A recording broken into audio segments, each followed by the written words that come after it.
आज जो शपथ लेंगे राजभवन में उनकी संख्या 6 नहीं बल्कि 8 होगी। 8 इस तरीके से होगी कि 2 राज्य मंत्री सोमेंद्र तोमर जो कि ऊर्जा राज्य मंत्री हैं वो भी प्रमोट हो रहे हैं, स्वतंत्र प्रभार उनको मिल रहा है, वो भी शपथ लेंगे।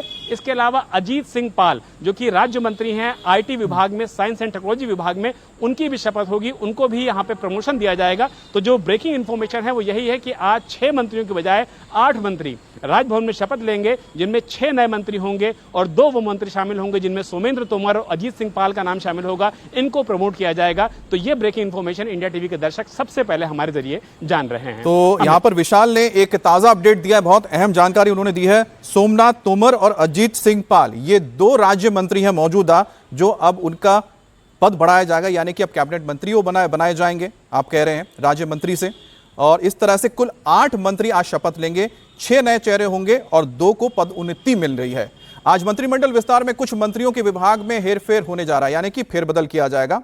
कुछ मंत्रियों का प्रमोशन भी संभावित है, जैसा कि हमें बता दिया है विशाल ने। 2 नाम एक बार फिर से मैं आपको बता देता हूं, सोमनाथ तोमर और अजीत सिंह पाल। अब इनको प्रमोशन मिलने जा रहा है। यूपी कैबिनेट में विस्तार को लेकर समाजवादी अध्यक्ष अखिलेश यादव ने तंज कसा है। अखिलेश ने एक्स पोस्ट पर तंज कसते हुए लिखा, दिल्ली से पर्ची आ गई है क्या? सुना है यूपी में कैबिनेट का विस्तार हो रहा है क्या? यूं कहें कि मुख्यमंत्री जी की शक्ति का कटाव छटाव हो रहा है। अखिलेश के इस पोस्ट का जवाब यूपी बीजेपी के अध्यक्ष पंकज चौधरी ने दी। पर्ची आई है उसको लेकर के दिल्ली को पर्ची आई है, तो तंज कैसे मुख्यमंत्री पे दिल्ली से पर्ची आई है क्या? ऐसे मंत्री विस्तार को लेकर सवाल खड़ा कर रहे हैं। तो अखिलेश जी से पूछो ना कौन सी पर्ची आई है, हम क्या बताएंगे?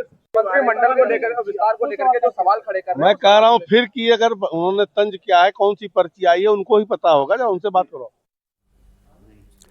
अब रुचि जो बात कही है अखिलेश यादव ने, उसी से मैं आपसे एक सवाल ले लेता हूं कि क्या मिर्ची यहां पर अखिलेश को लगी है, क्योंकि जो पीडीए में पीडी को साध लिया गया है?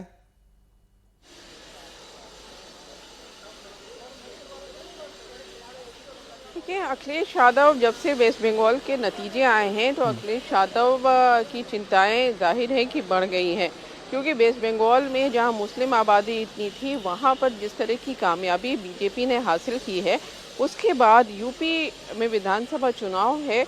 अब अखिलेश यादव की पूरी कोशिश यही है कि जो पीडीए गठबंधन बनाया था, जो लोकसभा चुनाव में मजबूत दिखा, अब वो मजबूती विधानसभा चुनाव में भी हो। अब अखिलेश यादव ये तंज कसते रहे हैं कि यूपी में जो भी कुछ होता है वो केंद्र के इशारे पे होता है और यहाँ पर उतनी ताकत नहीं है नेता को। तो उसी के लिहाज से ये जो आपको एक्स पे अखिलेश यादव का पोस्ट दिखाई दी है, कल जैसे ये हुआ कि आज मंत्रिमंडल विस्तार होगा, अखिलेश यादव ने ये फौरन पोस्ट करके निशाना साधा है। लेकिन जिस तरह से बीजेपी अब दलितों को अपनी तरफ करने के लिए जो कोशिश कर रही है, या जो पिछड़े हैं उनको अपनी तरफ करने की कोशिश कर रही है, बीजेपी की सरकार है, यहाँ भी है, सेंटर में है भी है, तो अखिलेश यादव को 2027 के विधानसभा अब उनके लिए तो एक और दिक्कत भी है रुचि कि अब तो उनको बीजेपी जो लगातार महिलाओं को लेकर विपक्ष में, खासतौर पे कांग्रेस को, समाजवादी पार्टी को, तमाम पार्टियों को कोस रही है और साथ ही साथ उन्हें जिम्मेदार बता रही है। अभी तो उन्हें ये विरोध भी झेलना है, ये हमला भी झेलना है, क्योंकि आधी आबादी को बीजेपी अपने साथ लेकर जो आगे बढ़ने के लिए संकल्प कर चुकी है। और 2027 के चुनाव में जिस तरह से बीजेपी ने तेवर उत्तर प्रदेश में दिखा दिया है महिलाओं को लेकर, उनके आरक्षण को लेकर, जाहिर सी बात है कि आने वाले वक्त में विपक्ष के लिए बहुत मुश्किल होगा। महिलाओं के इस 33% आरक्षण को लेकर वो क्या जवाब देंगे, क्या लेकर जाएंगे जनता के बीच, क्योंकि बीजेपी ने तो अपना मोर्चा तैयार कर लिया है और धड़ाधड़ हमले हो रहे हैं।